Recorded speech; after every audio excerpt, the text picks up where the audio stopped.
সহজ রাষ্ট্রবিজ্ঞানে সকলকে স্বাগত। আজকে আমরা পড়ব মাল্টিকালচারিজম অর্থাৎ বহু সংস্কৃতিবাদ কাকে বলে, বহু সংস্কৃতিবাদের বৈশিষ্ট্য কী। এছাড়াও আমরা পড়ব বহু সংস্কৃতিবাদে যে দুটি মডেল রয়েছে, মেল্টিং পট মডেল এবং স্যালাড বোল মডেল, এই দুটি মডেল সম্বন্ধে অর্থাৎ মাল্টিকালচারালিজম সম্বন্ধে টি.এইচ. মার্শাল এবং চার্লস টেলরের ভাবনা চিন্তা কী তা জানবো। চলো শুরু করা যাক। মাল্টিকালচারালিজম সম্বন্ধে জানার পূর্বে আমাদের জেনে নিতে হবে যে কালচার কী জিনিস, তবেই তো আমরা মাল্টিকালচারালিজম সম্বন্ধে জানতে পারবো। কোনো সমাজের মানুষের অ্যাটিটিউড, বিলিফ এবং ভ্যালুজই হচ্ছে সংস্কৃতি, অর্থাৎ মানুষের আচার আচরণ, বিশ্বাস, মূল্যবোধ ইত্যাদির সমষ্টি হচ্ছে সংস্কৃতি। কোনো সমাজে যদি এই তিনটি ভিন্ন ভিন্ন হয় তাকে আমরা বহু সংস্কৃতি বলি। অর্থাৎ কখন বহু সংস্কৃতি হবে? যখন কোনো সমাজে যদি এই তিনটে জিনিস অর্থাৎ মানুষের অ্যাটিটিউড, বিলিফ এবং ভ্যালুস ভিন্ন ভিন্ন হয় তখন তাকে বলা হয় মাল্টিকালচারাল সোসাইটি, অর্থাৎ বহু সংস্কৃতিযুক্ত সমাজ। এবার বহু সংস্কৃতিবাদ বা মাল্টিকালচারালিজম কাকে বলে তা জানব। মাল্টিকালচারালিজম বা বহু সংস্কৃতিবাদ হবে তখন যখন ওই বহু সংস্কৃতি অর্থাৎ মানুষের যে ভিন্ন ভিন্ন আচার আচরণ, বিশ্বাস, মূল্যবোধ, অ্যাটিটিউড, বিলিফস, ভ্যালুস এগুলো যখন গুরুত্ব পাবে, মর্যাদা পাবে, তখন তাকে বহু সংস্কৃতিবাদ বলা হয়। অর্থাৎ বহু সংস্কৃতিবাদ হলো বহু সংস্কৃতির বা ভিন্ন সংস্কৃতির বা সাংস্কৃতিক বৈচিত্র্যের রাজনৈতিক ও সাংবিধানিক স্বীকৃতি।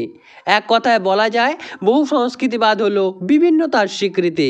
কানাডাতে 1971 সালে মাল্টিকালচারালিজম শব্দটি প্রথম ব্যবহৃত হয়। অস্ট্রেলিয়াতে মাল্টিকালচারালিজম শব্দটি ব্যবহৃত হয় 1978 সালে। এবার আমরা পড়ব বহু সংস্কৃতিবাদের যে ফিচার্স বা বৈশিষ্ট্য রয়েছে তার সম্বন্ধে। বহু সংস্কৃতিবাদে প্রভাবশালী একক কোনো সংস্কৃতি নেই, অর্থাৎ যেখানে বহু সংস্কৃতি আছে, যেই দেশে বা সমাজে বহু সংস্কৃতি আছে সেখানে কোনো একটি সংস্কৃতি অধিক গুরুত্ব পাবে না বা বাদবাকি অন্য সংস্কৃতি কম গুরুত্ব পাবে না। তো বহু সংস্কৃতিবাদে সব সংস্কৃতি সমান কিন্তু গুরুত্বপূর্ণ। দ্বিতীয় বৈশিষ্ট্য, বহু সংস্কৃতিবাদ মানুষকে তার নিজের সংস্কৃতি চর্চাকে অনুমোদন দেয়। অর্থাৎ বহু সংস্কৃতিবাদে কি হয়, বিভিন্ন মানুষের বিভিন্ন সংস্কৃতি থাকে, তো সেই সংস্কৃতি অনুযায়ী সে সেই সংস্কৃতিকে চর্চা করতে পারে। যেমন আমরা উদাহরণ হিসাবে বলতে পারি ভারতে বিহারি, পাঞ্জাবি, বাঙালি তাদের যে নিজস্ব সংস্কৃতি তা তারা চর্চা করতে পারে, সেই অনুযায়ী তারা চলতে পারে। 3 নম্বর বৈশিষ্ট্য, বহু সংস্কৃতিবাদ গণতন্ত্রকে মজবুত ও সুদৃঢ় করে। অর্থাৎ বহু সংস্কৃতিবাদ গণতন্ত্র অনেক স্ট্রং করে। কিভাবে? কারণ কি, প্রত্যেকটা কালচারের ব্যক্তি তার প্রতিনিধি পাঠাতে পারে। অর্থাৎ আমি যদি কোনো ট্রাইবাল কমিউনিটি থেকে বিলং করি তাহলে আমার প্রতিনিধি সেখানে যাবে এবং আমার জন্য আইন তৈরি করবে। 4 নম্বর বৈশিষ্ট্য, বহু সংস্কৃতিবাদে মাইনরিটিদের গুরুত্ব দেওয়া হয়। অর্থাৎ এখানে আমরা কি দেখতে পাই, এখানে আমরা দেখতে পাই প্রত্যেকটা সম্প্রদায়কে গুরুত্ব দেওয়া হয়, সে মাইনরিটি, মেজরিটি সবাইকে গুরুত্ব দেওয়া হয় বহু সংস্কৃতিবাদে। 5 নম্বর বৈশিষ্ট্য, বহু সংস্কৃতিবাদ ব্যক্তির মর্যাদা, স্বাধীনতা, ইকুয়াল রাইট পেতে সাহায্য করে। অর্থাৎ এখানে প্রত্যেকটা ব্যক্তির মর্যাদা, স্বাধীনতা এবং ইকুয়াল রাইট রয়েছে।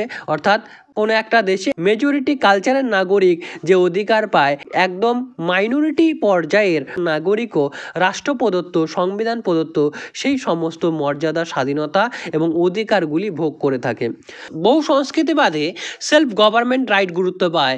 এখানে কিছু কিছু ক্ষেত্রে তাদের নিজস্ব পাওয়ার, তাদের নিজস্ব রাইট থাকে। এখানে পাওয়ার ডিসেন্ট্রালাইজেশন হয়। এরপরে আমরা পড়ব মাল্টিকালচারিজমের যে দুটি মডেল হয়, মেল্টিং পট মডেল এবং স্যালাড বোল মডেল, তার সম্বন্ধে। প্রথমে আমরা দেখে নেই মেল্টিং পট মডেল। এটিকে অনেকে অ্যাসিমিলেশন অ্যাপ্রোচ বলে থাকে। অ্যাসিমিলেশন অ্যাপ্রোচ বা মেল্টিং পট মডেলটি দিয়েছেন টি.এইচ. মার্শাল। তিনি আমেরিকান মানুষ। তিনি কি বলছেন? তিনি বলছেন একটি ন্যাশনাল আইডেন্টিটির কথা। মেল্টিং পট বলতে কি বোঝানো হয়? মেল্টিং পট বলতে এমন এক পাত্রের কথা বলা হয় যেখানে বিভিন্ন জিনিস মিশিয়ে এক রান্না করা হয়। মেল্টিং পট বলতে আমরা ধরে নেই মাংস রান্না হচ্ছে, তো মাংস রান্না করতে বিভিন্ন যে উপাদান দরকার, যেমন তাতে রসুনের পেস্ট, তাতে আদা, তাতে গরম মশলা দরকার, তাতে পেঁয়াজের টুকরো দরকার যা বেটে সেখানে দিতে হবে, এখানে জিরে গুঁড়ো দিতে হয়। এই সমস্ত মশলাগুলো দিয়ে মাংস রান্না করা হয়। কিন্তু যখন রান্না হয়ে যায় তখন কি আমরা সেই রসুনের টুকরোটাকে চিনতে পারি? জিরে গুঁড়োকে আমরা আলাদা করতে পারি? পেঁয়াজের পেস্টকে আমরা কি আলাদা করতে পারি? পারি না। টি.এইচ. মার্শাল মেল্টিং পট বলতে এমনই এক মডেলের কথা বলেছে যেখানে বিভিন্ন মানুষ থাকবে, বিভিন্ন কালচারের মানুষ থাকবে, বিভিন্ন আইডেন্টিটির মানুষ থাকবে কোনো একটা দেশে, কিন্তু সেই আইডেন্টিটির মানুষটা তার নিজস্ব কালচারাল, রেশিয়াল, এথনিক বা রিজিওনাল আইডেন্টিটি হিসাবে গুরুত্ব পাবে না। সে সবসময় তার ন্যাশনাল আইডেন্টিটি হিসাবে গুরুত্ব পাবে। অর্থাৎ এখানে কোনো একটা ব্যক্তি পেঁয়াজের টুকরো, রসুনের টুকরো, জিরে বা অন্যান্য মশলার অংশ হিসাবে গুরুত্ব পাবে না আলাদা করে। প্রত্যেকটা ব্যক্তি গুরুত্ব পাবে, যেমন মাংসটা একটা কমপ্লিট ফর্মে গুরুত্ব পায় তেমনই মাংস রান্না হয়ে গেলে তার নিজস্ব একটা গুরুত্ব রয়েছে।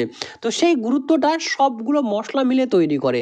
তেমনই একটা নির্দিষ্ট আইডেন্টিটি হবে, সেই আইডেন্টিটিই হচ্ছে মেল্টিং পট মডেল টি.এইচ. মার্শালের। অর্থাৎ টি.এইচ. মার্শাল বলছেন যে আমেরিকাতে cultural, racial, regional, ethnic identity বলে কোনো আইডেন্টিটি হবে না। এখানে একটি আইডেন্টিটি হবে, ন্যাশনাল আইডেন্টিটি। নাগরিক হিসাবে সে ওই দেশের সব অধিকার পাবে যা তার পাওয়া উচিত। সে সমস্ত অধিকার, ক্ষমতা পাবে। কোনো ভিন্ন ভিন্ন কালচার হবে না, এক কমন কালচার হবে, সবাই এক হবে। এখানে কেউ আলাদাভাবে কোনো গুরুত্ব পাবে না, না মাইনরিটি সম্প্রদায়ের মানুষ, না মেজরিটি সম্প্রদায়ের মানুষ। অর্থাৎ নাগরিক হিসাবে তার যা অধিকার পাওয়ার কথা সে তাই অধিকার পাবে। কিন্তু কোনো ব্যক্তির নিজস্ব আলাদা এক কালচার, আলাদা এক রেশিয়াল আইডেন্টিটি, আলাদা এক এথনিক আইডেন্টিটি, রিজিওনাল আইডেন্টিটি এমন নয়। সে ন্যাশনাল আইডেন্টিটি, সিটিজেন হিসাবে তার অধিকার পাবে। এক্ষেত্রে টি.এইচ. মার্শালের গুরুত্বপূর্ণ বই হলো সিটিজেনশিপ অ্যান্ড সোশ্যাল ক্লাস 1950। এবার আমরা পড়ব স্যালাড বোল মডেল। এই স্যালাড বোল মডেলটি কে দিয়েছে? Charles Taylor. এই মডেলকে অনেকে রেকগনাইজেশন অ্যাপ্রোচ বলে থাকে। স্যালাড বোল মডেলটি কি আমরা একটু দেখে নিই।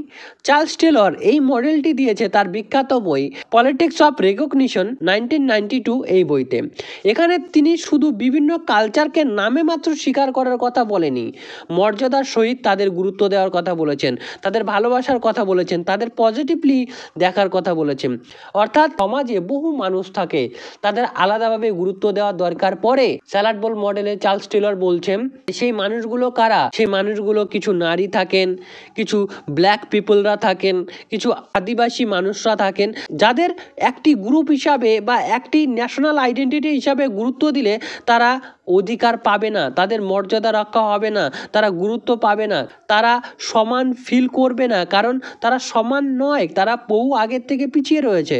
তো তাই তাদের ভিন্নভাবে গুরুত্ব দিতে হবে, তাদের রাইট, তাদের অধিকার, তাদের কালচারকে রেকগনাইজ করতে হবে, তাদের মর্যাদা দিতে হবে, তাদেরকে বিশেষভাবে গুরুত্ব দিতে হবে। স্যালাড বোল মানে কি? দেখো, স্যালাড বোল বলতে বোঝানো হয়, স্যালাড বলতে আমরা কি বুঝি? টমেটো, গাজর, পেঁয়াজ, শসা, এই যে বিভিন্ন ধরনের ফল, এই ফলগুলো যখন কেটে রাখা হয় তার একটা নিজস্ব পরিচিতি আছে। যখন আমরা এইগুলোকে একসাথে খাবো আমরা কিন্তু টমেটোর স্বাদ আলাদা বুঝতে পারবো, গাজরের স্বাদ আলাদা বুঝতে পারবো, এদের ভিন্ন ভিন্নভাবে চেনা যায়, এদের বোঝা যায়। তো মানুষদের ভিন্ন ভিন্নভাবে গুরুত্ব দিতে হবে। এর জন্য এই মডেলের নাম স্যালাড বোল মডেল। প্রত্যেকটা মানুষকে আলাদা গুরুত্ব দিতে হবে, কারণ তার একটা আলাদা কনটেক্সট বা ব্যাকগ্রাউন্ড আছে।